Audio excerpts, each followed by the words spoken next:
সারা বিশ্বে যুক্তরাষ্ট্র বিরোধী একটা তৈরি হচ্ছে, যেটা একসময় কিন্তু বুমেরাং হবে আমেরিকার জন্য।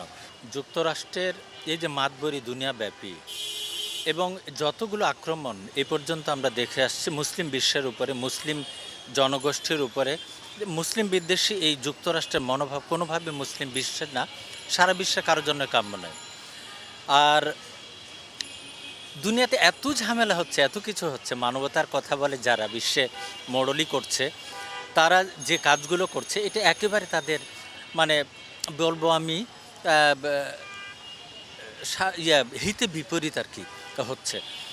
ধীরে ধীরে কিন্তু এক পর্যায়ে সারা বিশ্বে যুক্তরাষ্ট্র বিরোধী একটা তৈরি হচ্ছে, যেটা একসময় কিন্তু বুমেরাং হবে আমেরিকার জন্য।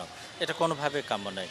এটা সিরিয়ার পেছনে যে আমেরিকার ভূমিকা বা ফিলিস্তিনের পেছনে আমেরিকার ভূমিকা ধীরে ধীরে ধীরে কেন যেন জনমত ক্রমান্বয়ে বিশ্ব জনমত যুক্তরাষ্ট্র বিরোধী হয়ে যাচ্ছে। আমি এটাকে পুরোপুরি একজন সাধারণ নাগরিক হিসেবে বা একজন অ্যাজ এ ম্যান হিসেবে, অ্যাজ এ হিউম্যান হিসেবে আমি এটা চরম নিন্দা করছি।